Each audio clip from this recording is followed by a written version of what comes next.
September 7th. This game's at noon Las Vegas time. Missouri minus, 13.5, some spots 14. 62.5 over under on this game. Missouri 0-1 with a loss last week, 37-31 on the road. And then you have West Virginia with a home win last week, 1-0. They beat James Madison 20-13. West Virginia coach Neil Brown in his first season. Austin Kendall is a quarterback transfer from Oklahoma. Threw a couple touchdowns last week in his debut. Let me pull that up real quick. He threw 2 second-half touchdown passes in his debut. Needed to come back to hold off the FCS number 2 James Madison 20-13. He said he was happy with the outcome, but wasn't happy that West Virginia's offense struggled for much of the game. We've got to be better as a team, especially me, Kendall said. We've got to be a better offense. Now, this guy is a decent quarterback, but he's really not as good as you would think for a college guy going to West Virginia. All right, so I think he struggled versus James Madison, and that's not saying too much, especially at home. This West Virginia team is definitely not the West Virginia team that we're used to seeing year in and year out. This team has a lot of issues. First off, rushing. They averaged 1.4 yards a rush last game. That's pretty sad. Coach Brown says the offense wasn't pretty. I was really proud of the group and how we reacted at halftime. We didn't panic. I thought we took control of the game, even though we had to win it right at the end of the game. Kendall found Tevin Bush on a short pass that turned into a 41-yard gain start of the third quarter. Kendall's 28-yard touchdown toss to Florida State transfer George Campbell. James Madison had their chances to win this game. The final was 20-13. You could have seen overtime if James Madison would have came down the field and did something. Let's move on to Missouri now. All right, so moving on here to Missouri. Missouri loses outright, minus 17 in the game, to Wyoming. Wyoming wins 37-31. Chambers played, he played great. Sean Chambers, quarterback for Wyoming, 120 yards rushing and a touchdown. Kelly Bryant just didn't have a good game. Missouri had all the opportunities in the world to come back. I thought for sure they were going to come back in the second half. They were down 10 at halftime. It just didn't happen. And it wasn't all Kelly Bryant. The team just didn't perform. The defense wasn't that great. Let's hear what the coach had to say about this game and about the performance of Kelly Bryant. Yeah, you look at, 18 to 17 to 23-year-old guys that, you think you've got some things figured out with the pulse on how they're going to react. I mentioned, I think, standing here last week, the unknowns on game one. I thought I had a pretty good feel on kind of how we would respond in some of those situations, and I was wrong. We didn't respond very well. But it's an opportunity for us to teach from it and know, and I hate that we lost the game. I hate it more than anybody. It's awful. But you always are in a position to use those experiences and moving forward on how you're going to respond again. One game in and it's -3. That's obviously not where we want to be. So we emphasize it, keep talking about it. We got fancy cards make up, takeaways equal victory, and everybody's carrying one. So there's a number of things that we're trying to get done to emphasize it. But then you've got to go execute it, and when you get the opportunity, you got to go take advantage of it. Offensive, their goal is to not turn it over, 0 times, and that's really hard to do. So defensively and special teams, we turn one over on offense, gosh dang it, we got to find a way to get it back defensively or special teams. Okay, we got to get it back to 0. And then you get it to 0, then you get +1.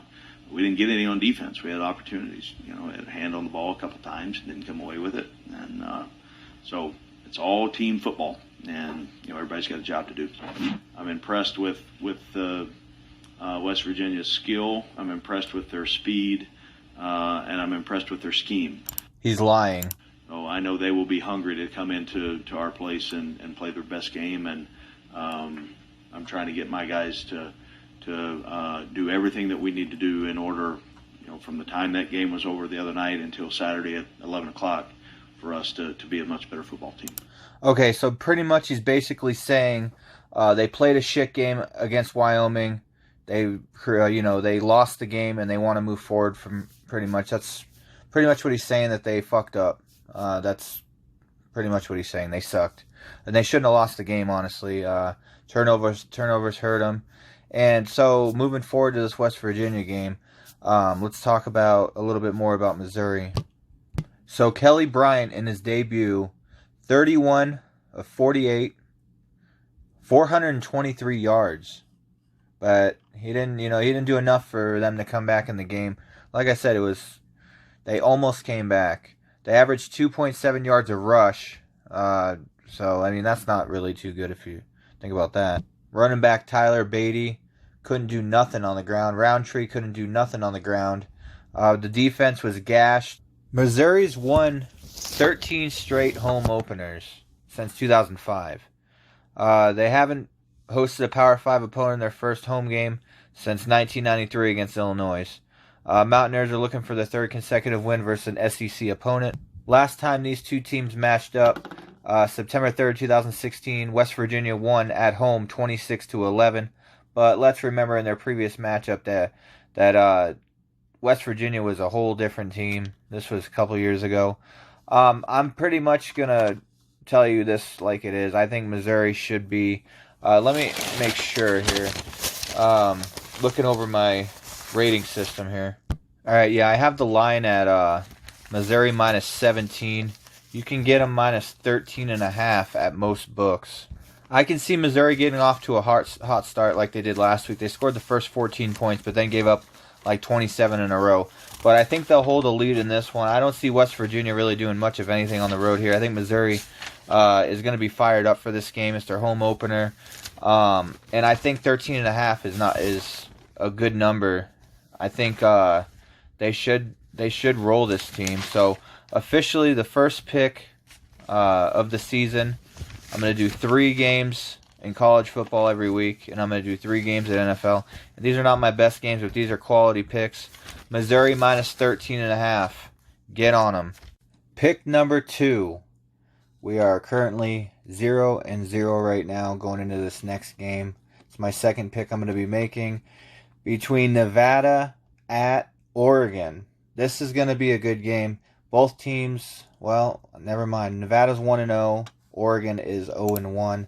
Oregon loses last week to Auburn late. They had a lead all game until the end. By the way, Auburn was my play of the week last week. Get a hold of me. And Nevada comes back against Purdue. They're down like 17 points. And they come back and they win. They win the game outright. And they're 11-point favorite, 11-point underdogs in that game. With 3 seconds left from 56 yards out. Does he have it? Yes, he does! Nevada wins at the gun! It's good from 56 from the freshman Brandon Totten. Nevada 34, Purdue 31. Incredible! From 56, Corey. Yeah, really good jump and leap on a couple of the Purdue quarterbackers, but I mean, he got all of them. He's only 165 pounds. He knew it almost instantly. Freshman kicker Brandon Talton. Jesus, man. Hits a 56-yarder to win. At Purdue. No, it was at Nevada, excuse me. They weren't expected to win this game. They were trailing the whole game. Strong, 30 for 51, 295, 3 touchdowns. He played strong, just like his name. 2 of 12 carries, 56 yards, a touchdown. And he also was a leading receiver, 8 receptions, 64 yards for Nevada. All right, so the Oregon Ducks lose to as Nix rallies Auburn 27-21 last week. Herbert played a pretty good game. 28 for 37, 242 yards, 1 touchdown. Verdell, 14 carries, 76 yards, a touchdown. Johnson, 7 receptions, 98 yards. They had Auburn. They had them. I thought I lost my best play of the week last week. But they just blew the game. And they didn't cover the 4. They were plus 4 in that game. So let's take a look back exactly what happened last week. This is just a dive for the end zone. Did he get there? Yes! And the Tigers get within 2. One play. Break the plane. Touchdown for Auburn. Now they can play a little safer. But they're not going to. Nix is back. Throws it downfield. Caught! Touchdown, Williams! Wait, go back to the matchup. You just said now they can go conservative. Gus Malzahn said, nope, I trust my freshman. Underthrows it. And Seth Williams does a good job of coming back to the ball. By the way, he's kind of slow playing it. Gets in front of the safety. He has a big catch radius at 6'3". He's a big guy at 245 pounds. But the ball being underthrown allowed him to come back. Dead center, Patrick Nix, a quarterback in the 90s, coached his son Bo in high school, and knows that his kid has drafted. Okay, we're not talking about Auburn. So Oregon blows the lead. Now let's get into this game. Nevada at Oregon. Oregon's given up 23 points in this game. I have on my rating system, when I did this game, I actually have Oregon up to minus 30, possibly 31. And this rating system has been good with college football last week. I destroyed the card. This is one of my more favored games, I'd say, out of the three. So Oregon, let me pull this up real quick. All right, so we all know Herbert's an elite quarterback. Hasn't thrown an interception in his last 82 passing attempts. He's thrown a touchdown in his last 29 straight games, the longest active streak in the nation right now. You know that kicker that kicked the 56-yard field goal? They gave him a scholarship after the game for winning that game. That's nuts. All right, and Oregon has won 23 straight non-conference games at home, including 69-20 over Nevada in 2011. This is their last meeting. I expect Oregon to come out fast in this game. I expect them to put the pedal to the metal and don't look back. I can see an ugly score early. I mean, I can see them getting a couple touchdowns real quick. I think they should be covering by halftime. I wouldn't go that far, actually. I can see them up at least 3 touchdowns by halftime, though. They possibly could be up by 24-31 by half. I don't think Nevada has a chance in this game. I think Oregon's going to run them out of the building. Oregon will get the job done. Minus 23. Get on Oregon Ducks on Saturday. That's pick number 2. 3. California at Washington. Washington minus 13.5. Some spots have it at 14. Over under 43.5. Both teams coming in the season starting off 1-0 going into this game. Washington ranked number 12 in the nation. This game is a 7:30 p.m. start time, Las Vegas. I literally just did a video that's not going to be posted where I like Stanford, but I figured out their quarterback is not going to be starting, and also USC's quarterback's not going to be starting, but I was actually going to be giving out Stanford. I thought Costello was going to be playing. He's not starting. Mills is going to get the start over there. But I'm mentioning this because I literally wasted about 20 minutes talking about that game. But I'm not going to be talking about that game. Let's talk about California, Washington. All right, so California coming off of a weak-ass win last week, 27-13 against UC Davis. Garbers, 16-28, 238 yards, 2 touchdowns, 1 interception. C. Brown Jr., 36 carries, 197 yards, 1 touchdown. And then Crawford, 3 receptions, 84 yards, 2 touchdowns. I was going to mention, that guy, Brown Jr., man, he's almost 200 yards on the ground. It was against UC Davis. I don't know what I'm talking about here. They struggled.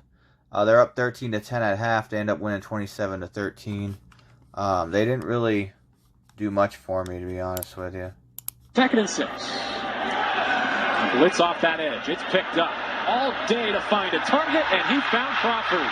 Kakoa Crawford. Touchdown. Cow. 30. He had all day to make this read. Decided not to go to the potentially covered receiver, Remigio, in one corner, found Crawford streaking all the way across the formation. All right, so that was when they were down 10-0. They're actually down 10-0 versus that team. But Brown, 197 rushing yard, leads Cal past UC Davis 27-13. Very good running back there coming into this game. Now we got to check out Washington. I said last week Washington should have their way with Eastern Washington, and they did. I even predicted the final on that one. Pretty much, I said 40. I think I said 48-16 or 47-16 or something. The final was 47-14. Unbelievable. I predict a lot of games. You know, it's nothing new. So, all right. So yeah, I'm looking it up right here. 47-14. Washington wins. Eason 27-36, 349 yards, 4 touchdowns. I honestly expect him to do better than that against California. Newton 12 carries, 91 yards, 1 touchdown. We'll probably see Newton get over 100 yards rushing. And Bacasele, 5 receptions, 84 yards, 1 touchdown. And Ted, I'm telling you, Jacob Eason, he should be fired up because he didn't get all the reps with his receivers. For more, sign up now. All right, so ESPN Plus. Jacob Eason, man, this guy's a talent. Washington's a talent. Ranked in the top 15, they're ranked number 12. And I expect them to, just like I said again, on Oregon and Missouri, I have 3 games. The spreads are a little high on each of them. But my rating system for this game, Washington versus Cal, is a little off here. I'll tell you exactly what I had the line at right now. Washington and Cal. Yeah, 28. So the line is only 13.5. We're going to go official. Minus 13.5 for Washington Huskies on Saturday. Late Saturday night, Washington will get the job done. Like I said about Oregon, they're probably going to go fast. So I'm going with 2 Pac-12 teams on Saturday that should get the job done. Washington minus 13.5. That's pick number 3. And I appreciate everybody listening to these. If you could please hit the subscribe button and also hit like and then leave a comment with any comments. That's perfect. Appreciate you guys. There's 3 games for you. Number 1 I gave out was Missouri minus 13.5. And the next one, number 2, was Oregon minus 23. And number 3, Washington minus 13.5. If you want to do a 3-team parlay with those, feel free. We'll see you on the next one.